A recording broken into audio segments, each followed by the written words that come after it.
सा दिख रहा है। कहाँ कहाँ ज्यादा प्रभाव है? असर तो देखिए कई सेक्टर्स में है।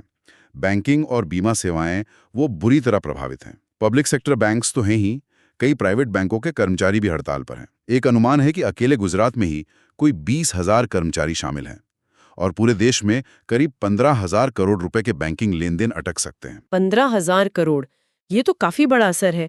बैंकिंग के अलावा ट्रांसपोर्ट वगैरह का क्या हाल है? ट्रांसपोर्ट पर भी असर है। पोस्टल सर्विसेज, कई राज्यों में सरकारी बसें, मेट्रो, फेरी सेवाएं, इनमें रुकावटें आई हैं। कोयला खनन और उसकी ढुलाई पर भी असर है, खासकर पूर्वी भारत में जैसे पश्चिम बंगाल, उड़ीसा, बिहार। वहां से ट्रेनों के रुकने, ट्रैक जैम करने की खबरें हैं। कोलकाता में तो झड़पें भी हुई हैं, सुनने में आया है। हाँ, कोलकाता से खबरें आ रही थीं। जादवपुर स्टेशन पर ट्रैक ब्लॉक किया गया। अच्छा, और बिजली?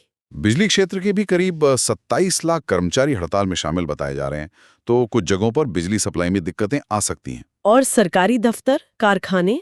हाँ, कोयला खदानें, स्टील प्लांट्स और खासकर वो ऑर्डिनेंस फैक्ट्रीज जिनका निजीकरण होना है, वहाँ काम प्रभावित है। कई सरकारी दफ्तरों में भी अटेंडेंस कम है। लेकिन स्कूल, कॉलेज, प्राइवेट ऑफिस वो खुले हैं? हाँ, ज्यादातर स्कूल, कॉलेज और प्राइवेट ऑफिस खुले हैं, सामान्य रूप से काम कर रहे हैं। ऐसा लग रहा है कि फोकस सरकारी नीतियों और पब्लिक सेक्टर पर ज्यादा है। ठीक है, तो ये तो हुआ असर। अब सरकार क्या कह रही है और यूनियनें? दोनों के दावों में तो फर्क होगा ही। बिल्कुल, यहाँ थोड़ा विरोधाभास है। केंद्र सरकार और कुछ राज्य सरकारें कह रही हैं कि असर बहुत ज्यादा नहीं है, मतलब मिला जुला असर है। जैसे बीजेपी के एक सांसद हैं प्रवीण खंडेलवाल, उनका कहना है कि बाजार तो सामान्य चल रहे हैं। केरल के ट्रांसपोर्ट मंत्री ने भी कहा कि केएसआरटीसी बसें चल रही हैं, बंद में शामिल नहीं हैं। अच्छा, और यूनियन ने? यूनियनें तो कह रही हैं कि भागीदारी अभूतपूर्व है, पूरी तरह सफल है बंद। उनके नेताओं का कहना है कि ये सरकार का ध्यान खींचने के लिए एक जरूरी कदम है, क्योंकि उनकी मांगें लंबे समय से नजरअंदाज की जा रही हैं।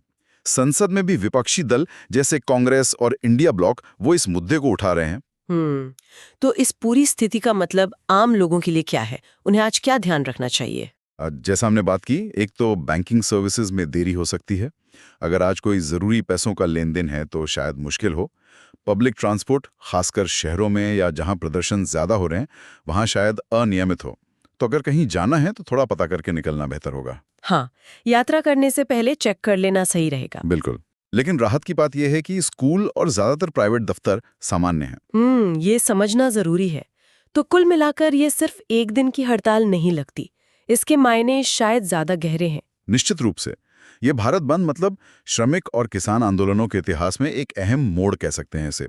25 करोड़ लोगों का शामिल होना और मांगों का दायरा इतना बड़ा होना, लेबर लॉ से लेकर निजीकरण, पेंशन तक, ये इसे